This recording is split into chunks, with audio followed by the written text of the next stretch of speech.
All right, good morning.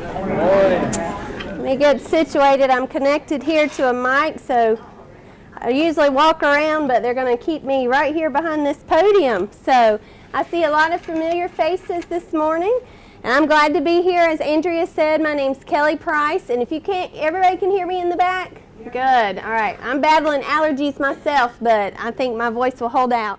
I've been here at Baptist Easley for 16 years and am glad to be able to speak to one of my absolute favorite topics is heart disease. And the reason being is because right out of college I was able to come work in our cardiac rehab facility, worked there for 10 years taking care of people who've had heart attacks and stroke, stents from I think my youngest patient at one time was 28 all the way up to somebody in their 90s. So heart disease, I got to learn a lot about heart in that time, as well as having family history of a mother who had congestive heart failure as a result of chemotherapy. So have felt like I've been touched by many patients as well as family history of it. So I'm glad to be here. The last 6 years I've been able to do our employee and community wellness program, which just gives me more opportunities to go out into the community as well as to share with our employees, our nurses and physicians, what they can do to hopefully keep out of our cardiac rehab and prevent heart disease. So I'm excited to be here this morning, and we're just going to jump right in. You can't have a presentation without having a little bit of background, and I do like to talk about some facts. So these are some here across the United States that you may or may not have heard of before, but heart disease is actually the leading cause of death in the United States. And what would most people think would be that? Cancer, right? Actually it's heart disease. And remember, when I use the term heart disease today, that's just like I mentioned earlier. That's a heart attack, stroke, coronary artery disease, all different kind of complications or issues with your heart. So not just one simple thing, it's a variety of things. More than 60,000 Americans die of a heart attack each year or from heart disease. And a heart attack, I've already been up here at least 34 seconds. A heart attack occurs every 34 seconds in the United States. So just think about that. You know how long, if somebody tells you to sit still for a minute and you have to watch, just think, already 2 heart attacks at least would have happened. So a lot. 1 in every 4 deaths occur in this country from heart attacks. Some things, just facts out there that you don't think about. Moving on, let's bring it home just a little bit more. South Carolina facts. We like to be the number one for a lot of things, right? Yep, not this one. Leading cause of death in South Carolina, heart disease.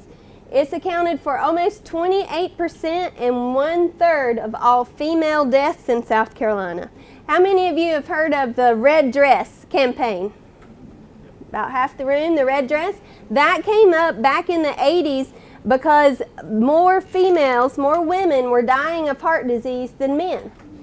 So we had to bring an awareness of heart disease, especially to females. A lot of the symptoms are different. Sometimes females have fatigue and they may be very tired, and that's the only symptom they have before it's recognized that they have heart disease, and sometimes it's too late. So that's where the red dress campaign came from, to help bring more awareness for women to pay attention and be screened for heart disease.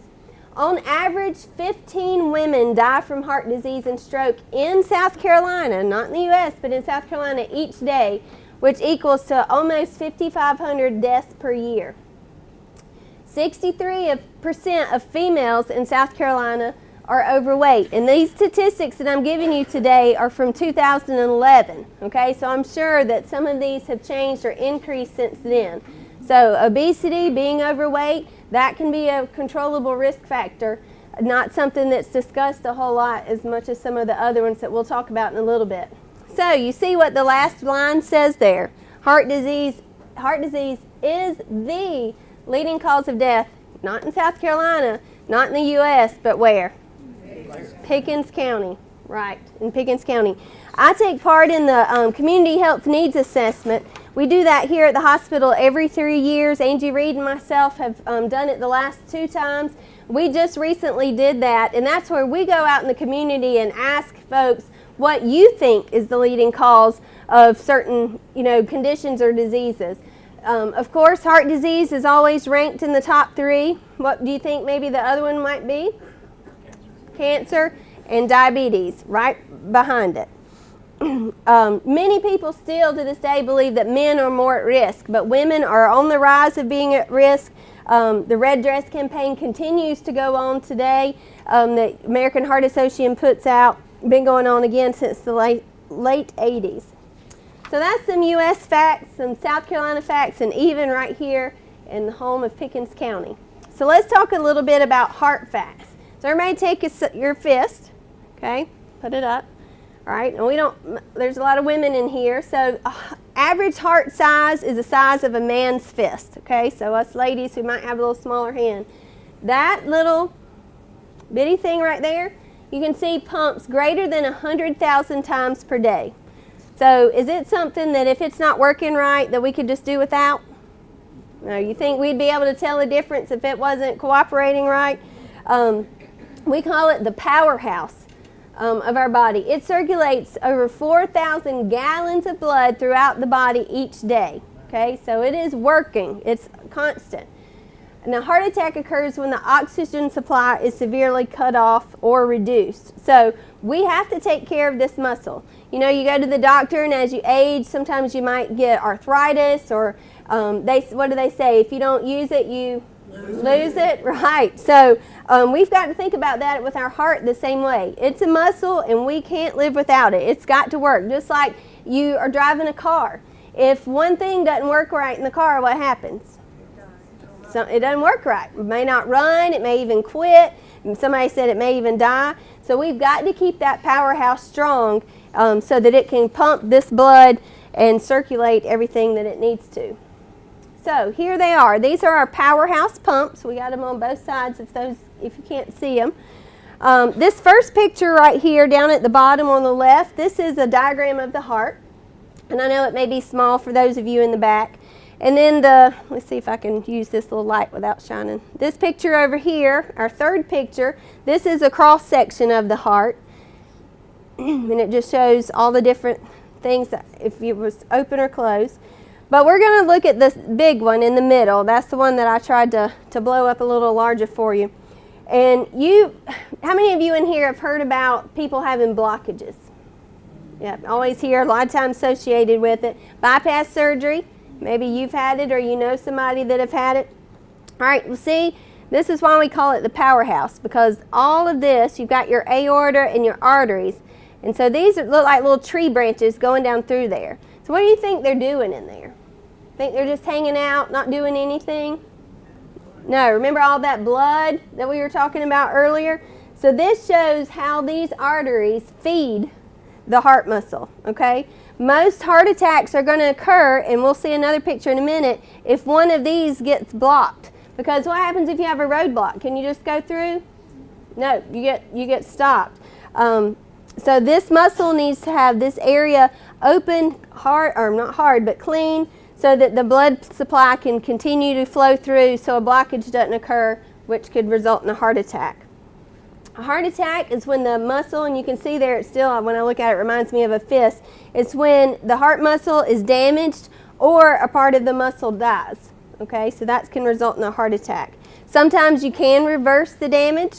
Sometimes you cannot. There's parts that can't be. So keep those pictures in mind. We've got a few more to look at in just a moment. So controllable risk factors. If you've heard me speak before, you've heard me speak on these over and over. Sometimes I can just repeat them in my sleep probably. These are risk factors that may put you at a greater risk for having heart disease later in life. It's good to know at even a young age. I went and spoke to the senior center in Liberty the other week, and I've even went and talked to the elementary schools. And these are terms that may be unfamiliar to the young kids, but things that they need to know, especially that their parents and grandparents need to know as well. These are things that you can help control at a young age or even now at an older age and work with your doctor. So let's just quickly go through them. Cholesterol being the first one. You need to know what your numbers are. I've done a complete slide just on this, or complete presentation just on going through these numbers before. How many of you know right now if you have high cholesterol? How many of you know have had it checked within the last year, whether you have high cholesterol or not? Very good, very good. How many of you know that at least if you don't have it, that you know either your mother, your father, maybe a sister or brother has high cholesterol?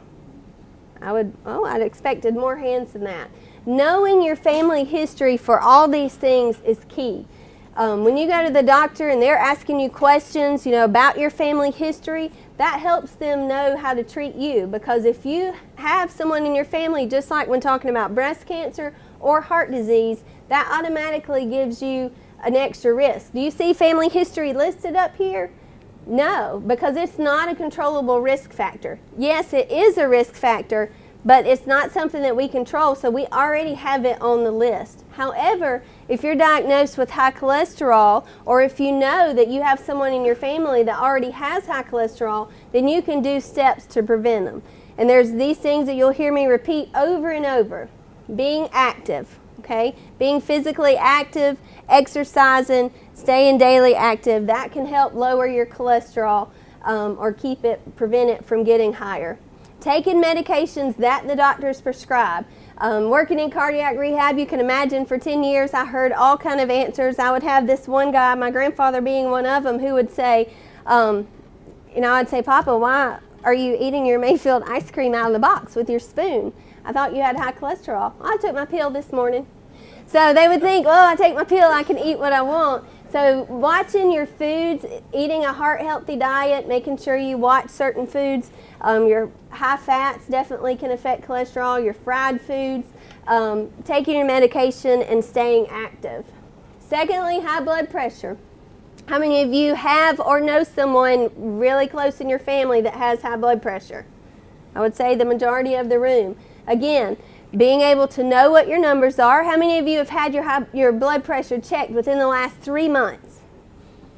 Within the last year? Hopefully everybody. Within the last month? I bet some in the room have even checked it today. A few. Yeah, you're going to know what that's running because you want to know that your medicine is working, or maybe your doctor is having you track it. So what we eat, again, if you like that salt or that extra sodium in foods, that can have an effect on high blood pressure. Caffeine, family history, of course. Exercise, again, is one of those things that is cheap and easy and can help reduce your blood pressure. Watching your foods and taking that medicine as prescribed. And it is good if you are on blood pressure medicine to have it checked even between your doctor visits so that you can write it down and keep a log of it. It helps the doctor know how it's running in between your visits. Tobacco use. Notice I have tobacco and not smoking cigarettes. Okay, it's the nicotine that can cause that plaque in your arteries that builds up that can cause a blockage or a heart attack. So tobacco use, either never start, or if you have, then definitely quit. Again, this is why I like to go in those elementary, middle, and high schools to be able to prevent those people. A lot of times kids nowadays are already using nicotine of some form before they ever reach 9th grade. So it's important to start. Most of the time when I'm teaching these classes each month, one of my surveys to people when I first meet them is, how long have you been smoking?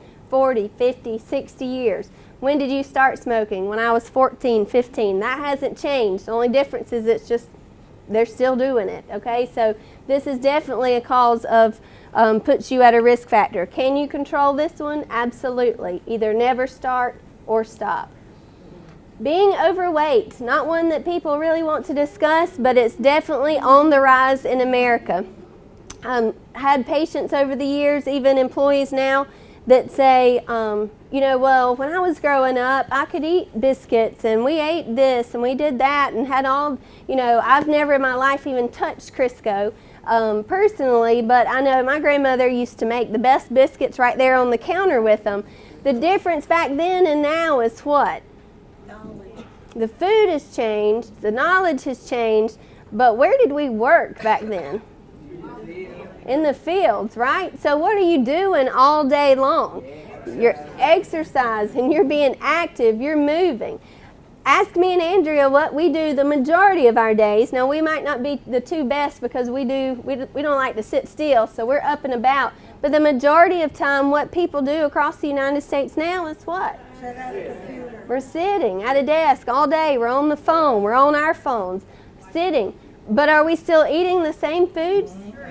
Yes, and more or worse, because my husband, he is so great, and he's my favorite Valentine, but and I told him today, the way he treats me is he cooks every one of our meals. He does all our cooking on Sundays, and we eat throughout the week.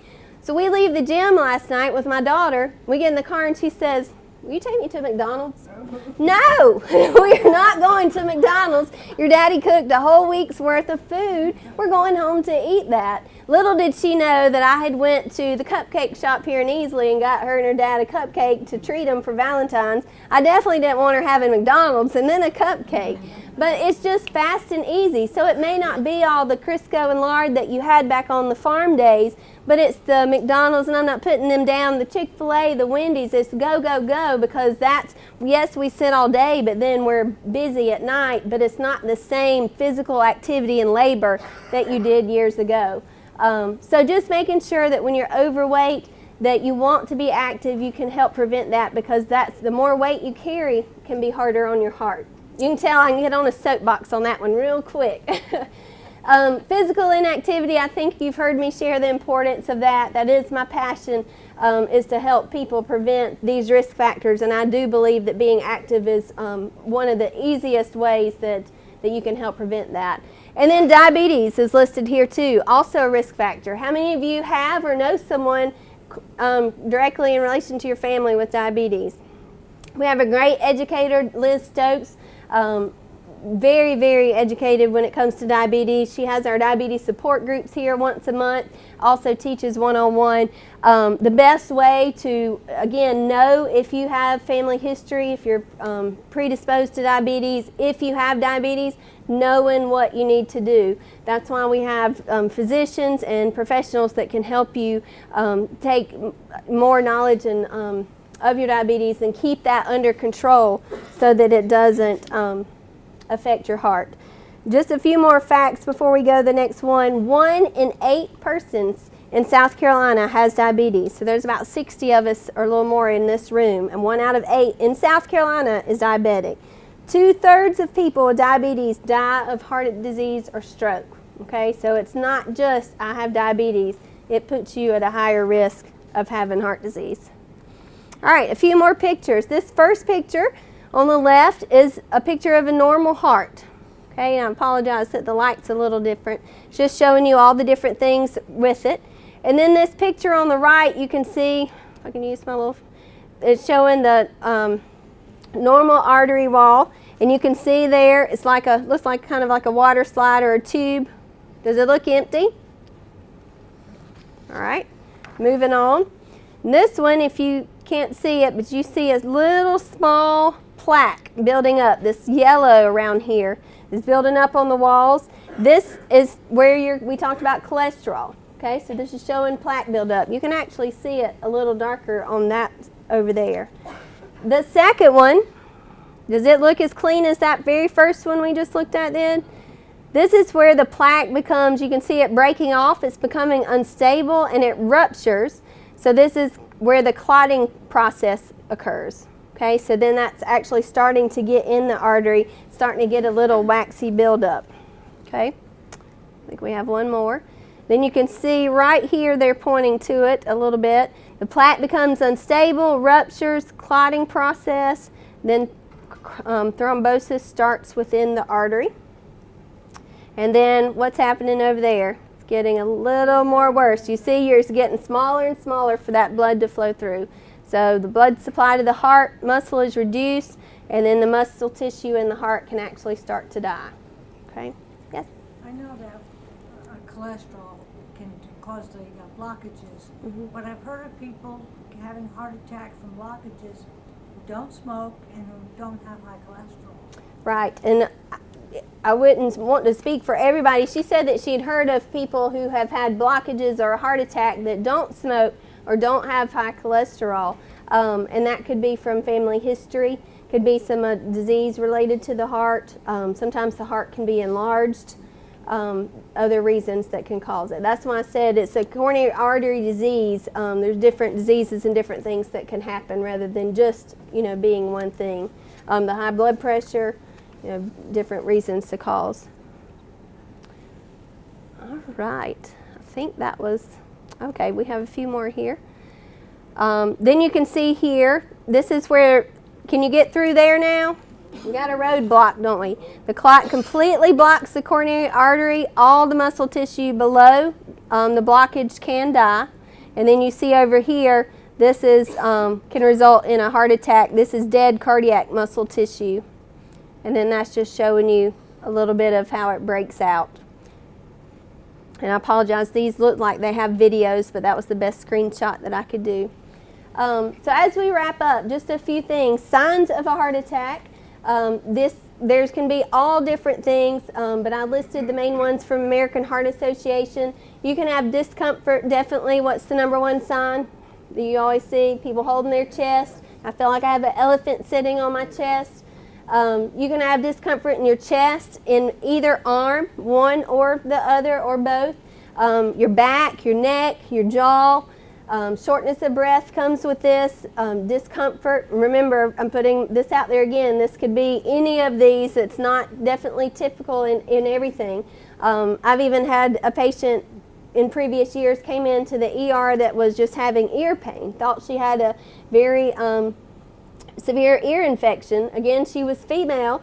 So then after the fact that we realized she was having a heart attack, of course, the doctor, well, have you been fatigued? Oh, yes, and didn't realize she was having some other symptoms, but her pain was at that time in her ear. Nausea, vomiting can sometimes happen with a heart attack, break out in a cold sweat, maybe even faint, get lightheaded. Again, fatigue is sometimes one that we don't even recognize or notice, and weakness you can have. So just your typical signs, but can be other things. And then we don't want to talk about heart disease without talking about strokes. So again, a few more statistics. It's the 4th leading cause of death in South Carolina and the 4th in the U.S. South Carolina, again, ranked 6th in the U.S. for deaths due to stroke. And I'll tell you also, it's not mentioned here, but Pickens County is also number 1 for diabetes in South Carolina as well.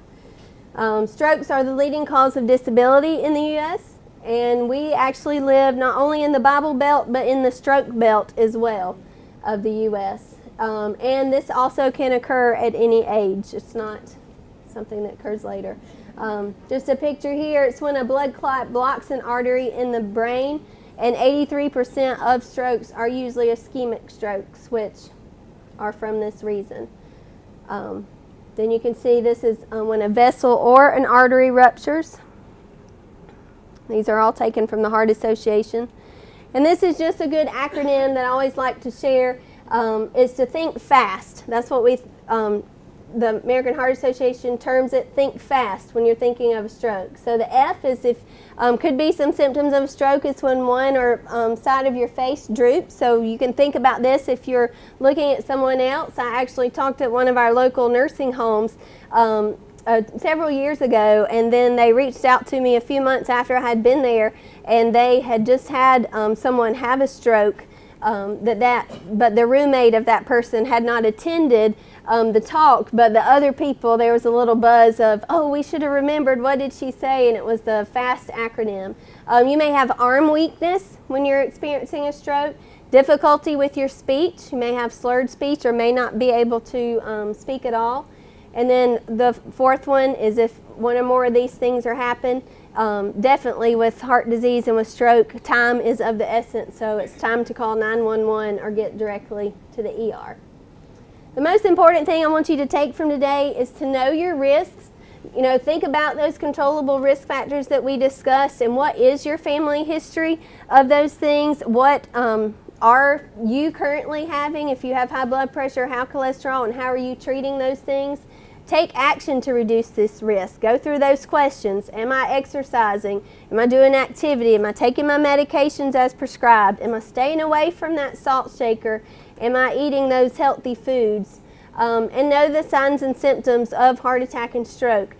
Even outside heart attack and stroke, I always encourage patients and employees, to, if you notice that something just doesn't seem right or seems odd and you're just not feeling right, it's okay to go to the doctor and let them know.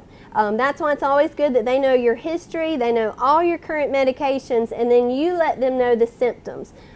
Just like women and men with fatigue, that may be a symptom that's underlying that you don't realize sometimes.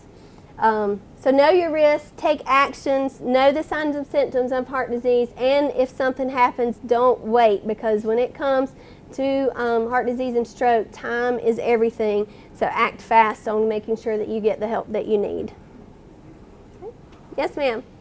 I had a friend just before Christmas that she was setting up a garage sale, and her son came and he says, "Mom, you look funny." She says, "Well, my face feels funny." He says, "We're going to ER."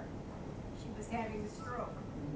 By him just noticing her right off the bat, today she's talking, walking, she's back to her normal self. Great. Less than 3 months. Great.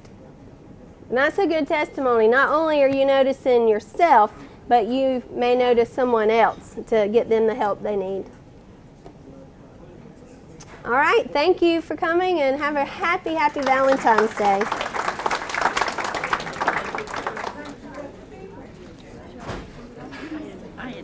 Thank you. Thank you. So much. Thank you.